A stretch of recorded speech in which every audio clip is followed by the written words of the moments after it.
Communauté en mutation. Je te donne la parole, Laurent. Alors je vous prie de parler plus de 20 minutes et moins de 30 minutes. Parce que moins de 20 minutes, on ne dit pas grand-chose. Plus de 30 minutes, on répète ce qu'on a déjà dit. Voilà.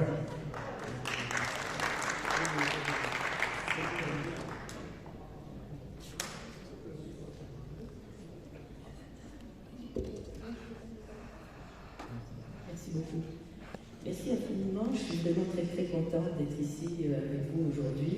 Ça fait depuis 3 jours qu'on passe à travers des émotions extraordinaires.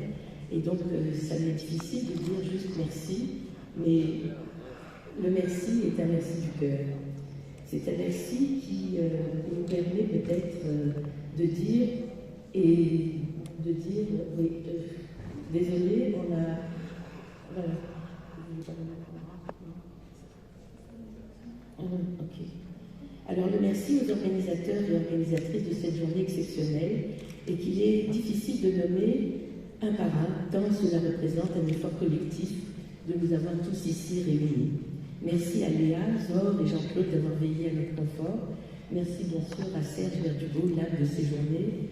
Merci à Arlette Verdugo qui anime l'essence de ces journées. Merci à tous et toutes réunis pour commémorer nos rabbins et notre riche histoire.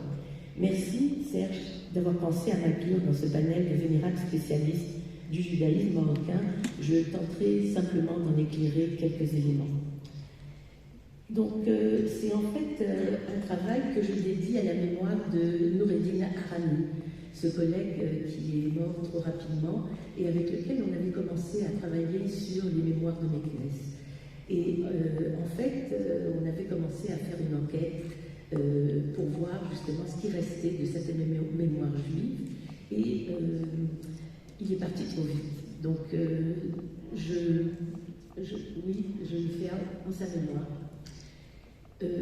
La question de la mémoire est vraiment intéressante parce que la mise en valeur des mémoires liées à la présence juive au Maroc est aujourd'hui, on le voit, au centre de démarches tout à la fois politique et culturelle. Le fait qu'une minorité juive vive au Maroc, combiné à l'existence d'une diaspora formée de descendants de juifs ayant quitté le Maroc vers le milieu du XXe siècle, le fait que cette double forme de présence-absence existe et que ces gens reviennent, ces populations reviennent en voyage à la recherche de leurs racines marocaines, contribue à l'essor de ce qu'on appelle un tourisme patrimonial ou heritage trips en anglais, dont on est aujourd'hui les témoins. Je pense qu'on y est vraiment.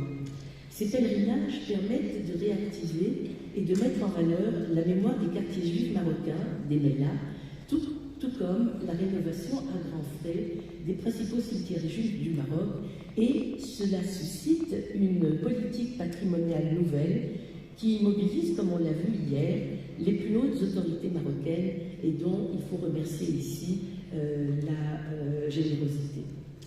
Au cours de ces visites successives de ces populations, le Maroc devient, pour la diaspora juive marocaine, une patrie symbolique et un lieu de mémoire qui sont réactivés et prennent tout leur sens avec la fondation de musées, de centres culturels, etc., ce dont a parlé Serge tout à l'heure. Il est indéniable, néanmoins, que ce phénomène de patrimonialisation s'inscrit aussi dans une perspective plurielle de l'histoire du Maroc, puisqu'on refait vivre l'histoire juive, qui apporte un contrepoint très important, me semble-t-il, à l'effacement de la présence juive dans la conscience nationale, en particulier dans les plus jeunes générations. On en a parlé longuement avec Driss Cruz lors d'un colloque à Montréal, parce que cet effacement n'est pas complet, mais en même temps, cette repatrimonialisation de la mémoire juive est très intéressante. Est-ce que je peux vous demander... Voilà, mémoire. Donc, les traces de ces mémoires se voient essentiellement dans les villes juives, donc les Mélas. Ces deux Mélas, qui sont une des spécificités de Meknès, sont le lieu, bien sûr, on le sait, par excellence de la vie juive marocaine, même si pas exclusivement, parce que dans certaines villes, à Tanger par exemple, il n'y avait pas de Mélas. Et c'est dans ces quartiers que les débats sont les plus vifs. Car s'y affrontent non seulement au niveau du patrimoine, mais aussi au niveau de la réalité de ces populations.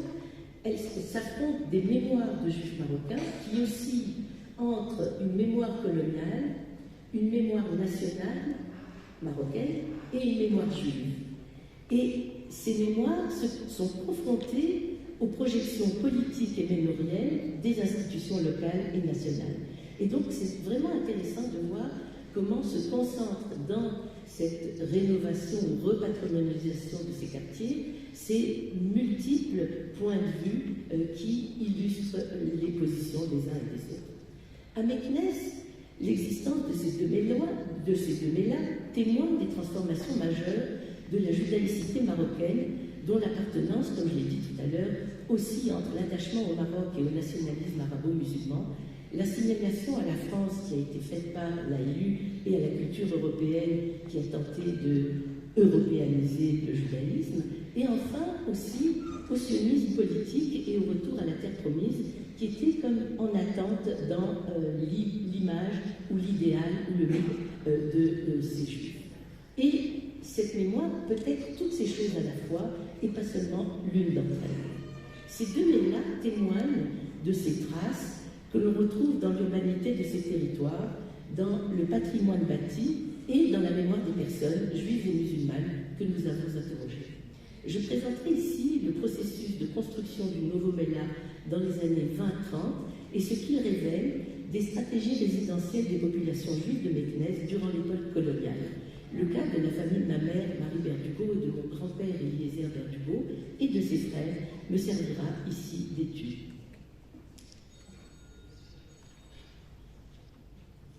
Je ne sais pas si vous voyez quelque chose dans le PowerPoint. C'est mieux. Alors on peut distinguer trois grands moments d'urbanisation de ces Mélas.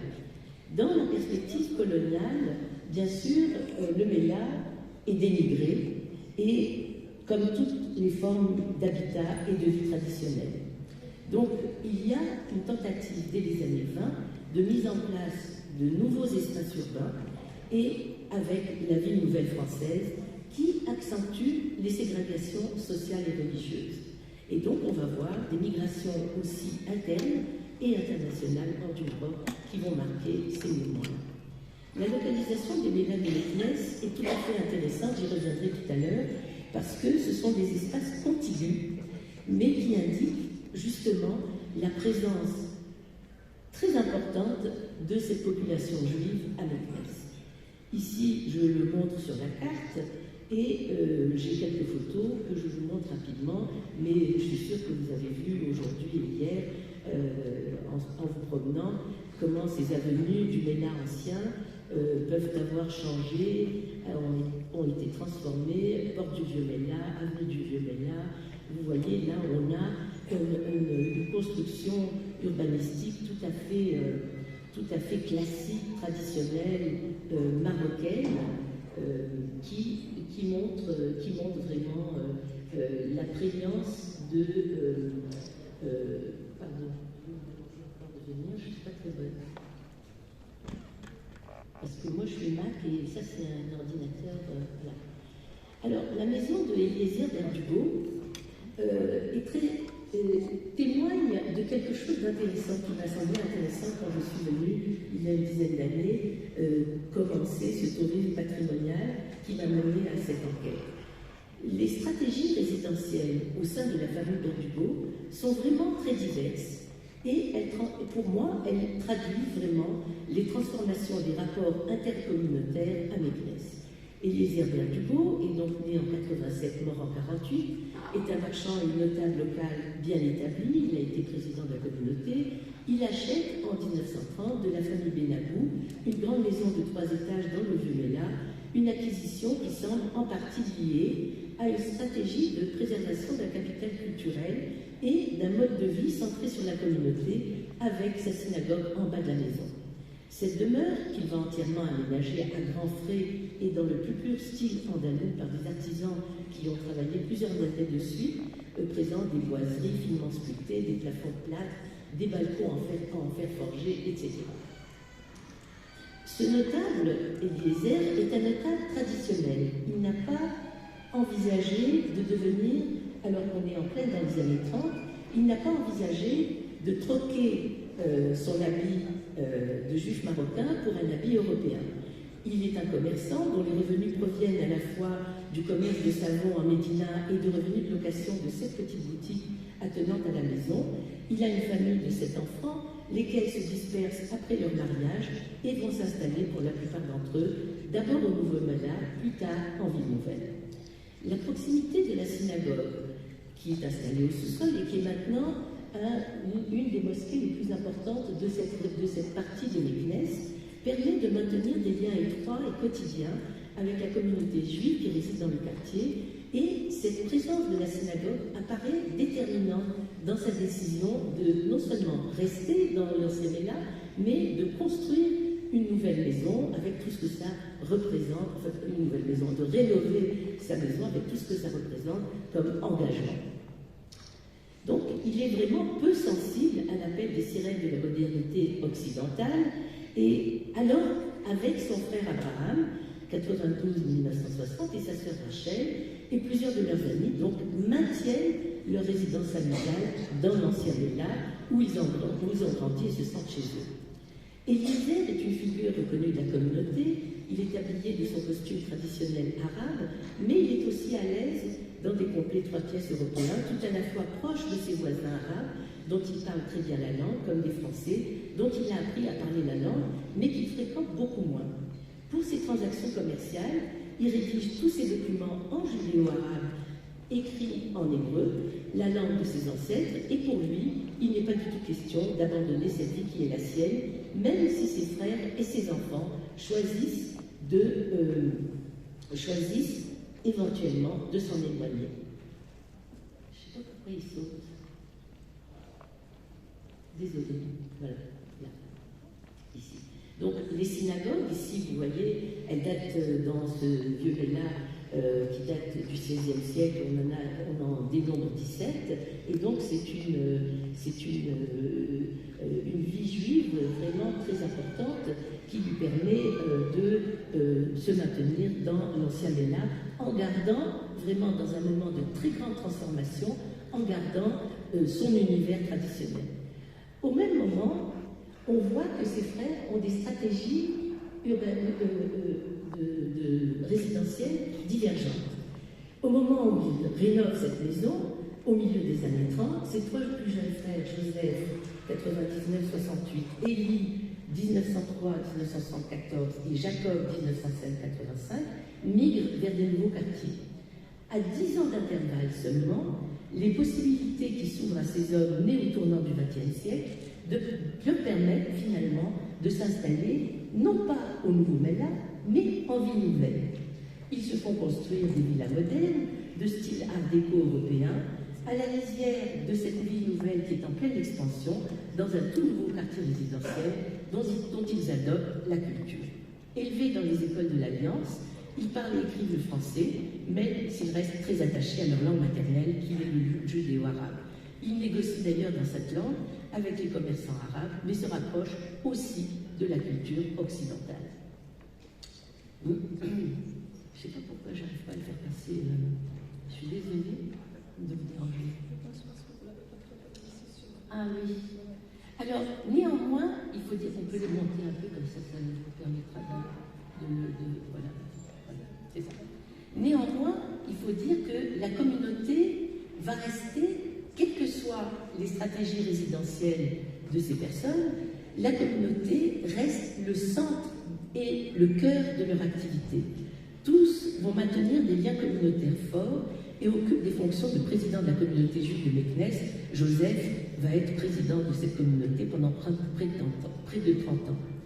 Leurs itinéraires témoignent de la fluidité des rapports qu'ils ont avec l'entreprise coloniale, chacun d'entre eux trouvant une façon d'adopter les normes de vie modernes, tout en maintenant vive leur tradition, incarnée par leur attachement à la communauté, pivot de leur rapport avec les autres, qu'ils soient français, musulmans ou juifs.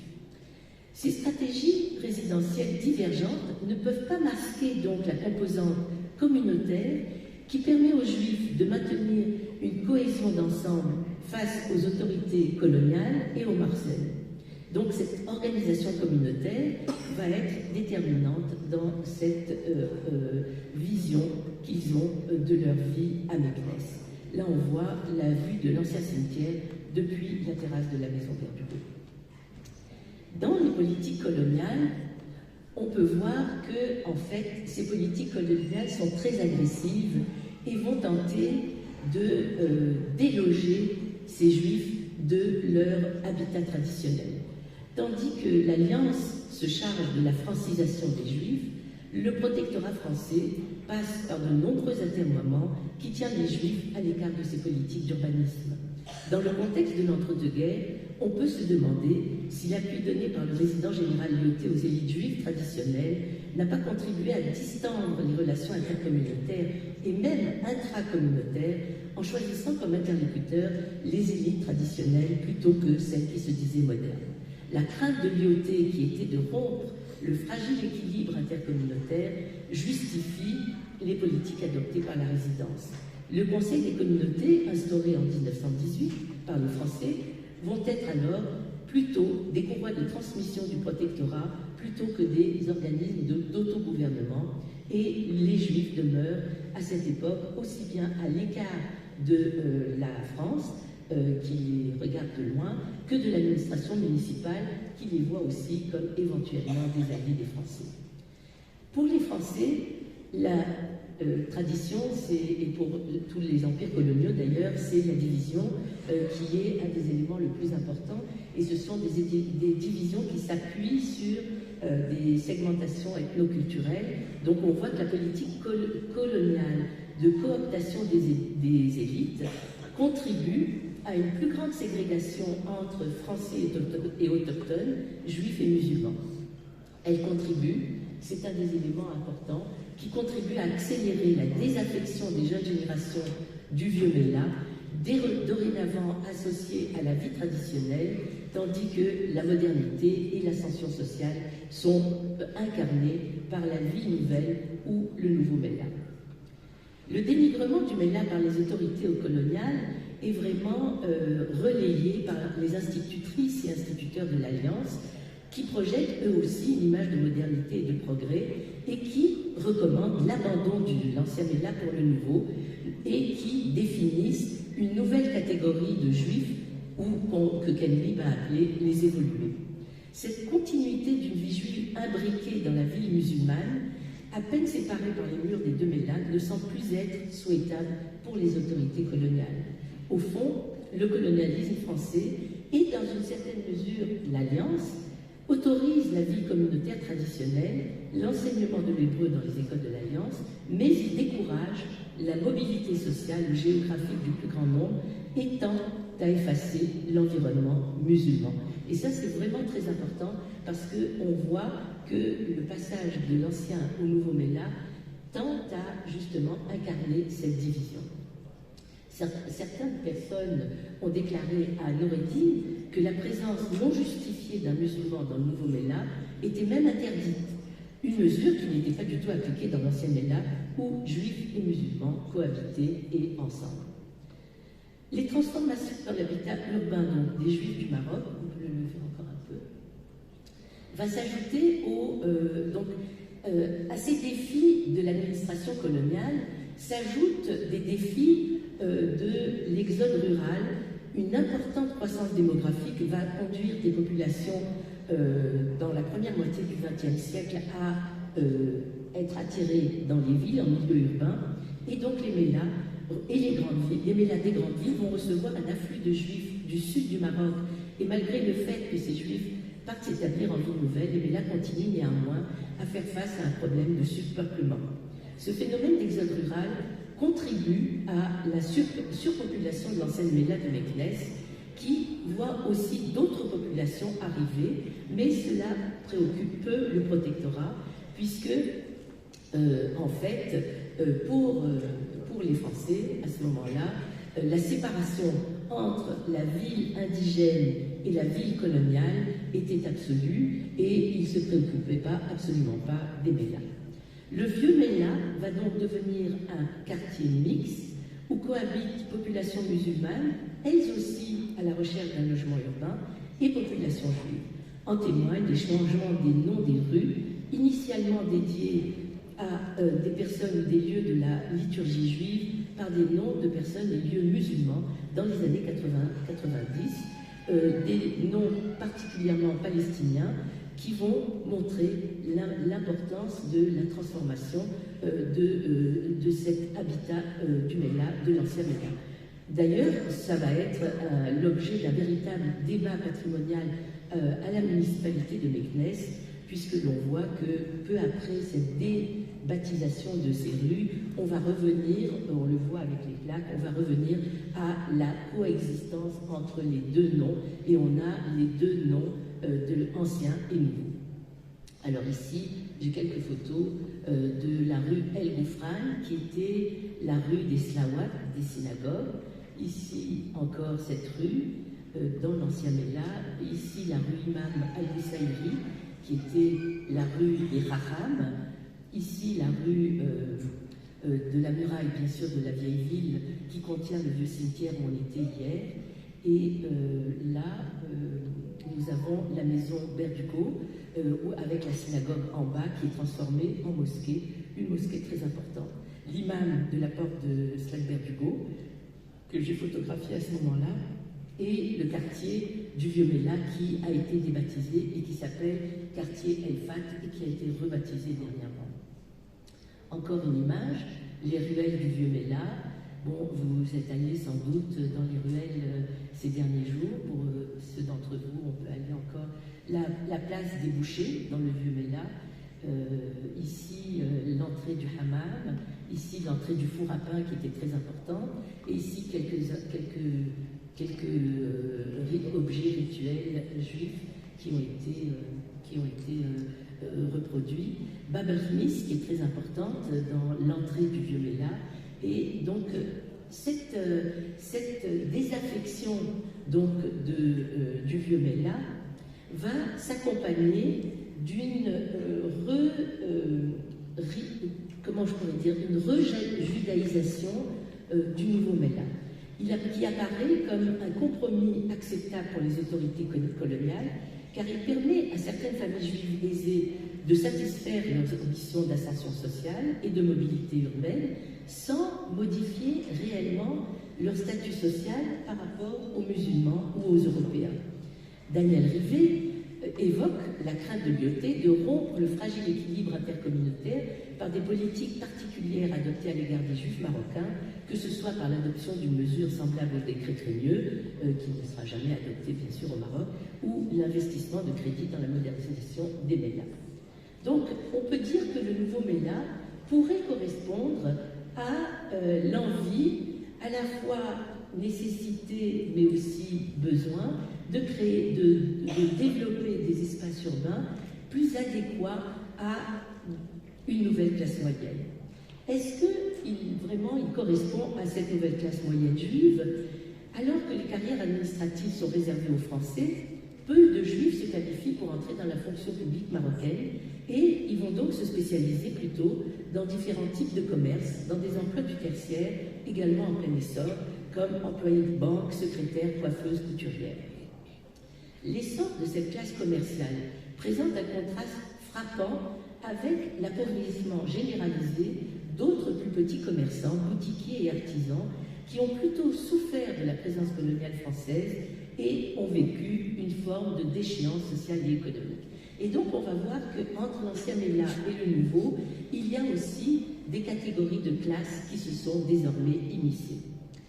La réhébraïsation du nouveau Méla est également très intéressante puisque c'est là qu'est construite l'école Talmud Torah en 30, qui va accueillir des centaines d'enfants chaque année et qui fait du nouveau Méla le nouveau pôle de la vie juive à Meknès. Ouverte grâce à des fonds communautaires, elle va accueillir des élèves de partout et elle va être la pépinière que nous avons connue avec vraiment des rabbins. Il y a ici des personnes qui sont beaucoup plus spécialistes que moi pour en parler.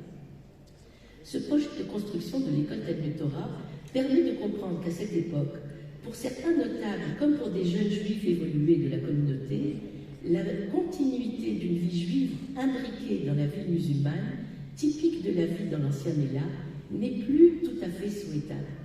Le colonialisme français, via l'entreprise de l'AU, autorise la vie communautaire traditionnelle, mettant à effacer, comme on l'a dit tout à l'heure, l'environnement immédiat musulman. Là, on a une école, une photo de classe de l'école Talmud Torah. Donc, est-ce qu'on peut parler, avec la construction du nouveau Mela, d'une renaissance juive aidée de la presse locale, qui à Meknès aussi joue un rôle non négligeable. On l'a vu aussi à Tanger. La naissance du nouveau Mela dans les années 20, ces juifs évolués, qui sont presque tous des anciens élèves de l'AIU, rappellent les conditions de vie difficiles et de surpopulation du vieux Mela et mènent la charge auprès des autorités coloniales pour faire valoir la nécessité d'un tel projet. L'arrivée de Joseph Berdugo comme président de la communauté de Meknès, il occupe ce poste de 35 à 68, marque l'arrivée vraiment de notables favorables à un tel renouveau urbain. Donc on construit le nouveau Mela à partir de 24. Il est très intéressant de voir qu'on n'est pas allé très loin pour chercher l'emplacement de ce nouveau Mela. Le Conseil des communautés va négocier l'achat du terrain, obtient les autorisations et va justement se mettre en devoir de construire ce Mela. Joseph va en parler certainement beaucoup mieux que moi. Cette solution était vraiment une solution unique à Meknès. Située à proximité de l'ancien Mela, elle permet, cette proximité entre les deux, le maintien des liens familiaux et communautaires, au contraire de la ville nouvelle, qui est à plus de 3 km, il faut monter la côte, etc., qui marque une certaine rupture physique avec le milieu traditionnel juif. L'opposition, finalement, des dirigeants va s'estomper et on va voir la coexistence pendant au moins une vingtaine d'années de ces deux types d'habitats dans l'habitat traditionnel dans l'ancien Mela, l'habitat plus moderne dans le nouveau Mela. Ce nouveau Mela se fait sans le soutien du protectorat. L'administration du protectorat n'accorde pas d'appui financier pour la construction des infrastructures et donc en fait on voit que ces Mela en fait sont l'émanation d'une volonté communautaire beaucoup plus que d'une tractation avec les autorités coloniales. Alors, deux Mela pour une communauté en transformation. Le nouveau Mela offre en quelque sorte aux Juifs évolués, qui se veulent modernes, l'occasion de repenser le rapport à la tradition et d'inscrire ou de marquer leur présence dans le tissu urbain de ce nouveau quartier, notamment avec la construction de nouvelles synagogues. Là, vous voyez encore une liste de synagogues qui vont être construites presque en même temps que le nouveau Mela. On voit ici... Pour conclure, oui, j'ai fini. Il me reste 5 minutes si ça vous convient. Babel Smith, bon, en tout cas, on va laisser tomber les photos. Bon, vous êtes allé au nouveau, on peut descendre encore. Je voudrais juste conclure. Voilà, encore. Voilà. Alors, résilience communautaire. Voilà, c'est ça. L'organisation spatiale communautaire révèle donc la capacité des élites locales de tirer profit des changements économiques imposés par la colonisation et le protectorat français et de repenser l'environnement urbain et leur avenir autour de la vitalité de la communauté. On a vu que les stratégies familiales de Berdugo montrent à quel point il est intéressant de voir dans une même famille des orientations très différentes et que cette communauté juive en contexte colonial permet à cette famille de montrer une très grande capacité d'adaptation par le fait qu'elle parle plusieurs langues, qu'elle commerce avec tous les groupes, qu'elle développe des stratégies résidentielles originales et que les chefs communautaires conçoivent ce passage de l'ancien au nouveau, finalement, comme un passage sans rupture. La commémoration d'aujourd'hui montre qu'après de nombreuses transformations et débaptisations des rues des deux Mela, du Mela Mali et du Mela Hesdid depuis les années 80, qui ont qui ont permis de transformer l'environnement est très importante. La politique patrimoniale qui reconnaît le judaïsme marocain comme faisant partie de l'identité nationale inscrite dans la Constitution de 2011 a permis, on l'a vu, la restauration de cimetières et autres lieux patrimoniaux et le boom touristique extraordinaire auquel on assiste. Alors, juste pour finir, la dernière diapo. Merci. Une solution. Alors, on peut s'interroger en conclusion, est-ce que c'était une solution temporaire pour des Juifs déracinés? Je me suis penchée ici sur ce moment particulier des années 30 parce qu'il marque un changement important dans l'avenir de la judaïcité marocaine. Malgré leur très grande capacité d'adaptation, les Juifs vivent alors une rupture profonde dans leur façon de vivre, de parler, de penser, sous le joug de la colonisation française.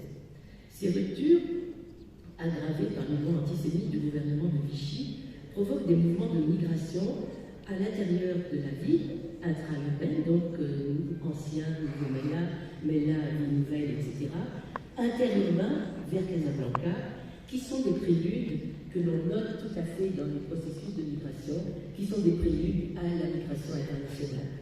La possibilité qui nous est offerte aujourd'hui d'un retour à nos racines permet de mieux envisager le chemin parcouru et de voir à quel point il est tellement extraordinaire de pouvoir revenir sur ces lieux. Merci infiniment. Merci beaucoup. Merci beaucoup, Madame la professeure. Merci Laurent pour cette étude de terrain dans laquelle, effectivement, vous nous rappelez les éléments essentiels de l'articulation entre les deux ménages, avec des décalages historiques importants, à travers une grille de lecture ethnographique, une grille de lecture démographique et urbanistique, dans laquelle effectivement la communauté reste la matrice essentielle de l'évolution de la communauté juive de Meknes. La parole est au professeur Baracher, qui est le président de la communauté de l'Académie de la langue hébraïque. Je vous prie, maintenant que nous sommes ancrés à Meknes, nous allons partir vers des dimensions beaucoup plus peut-être profondes en termes de culture, qui ne sont pas moins profondes que celles de l'université. Je vous en prie.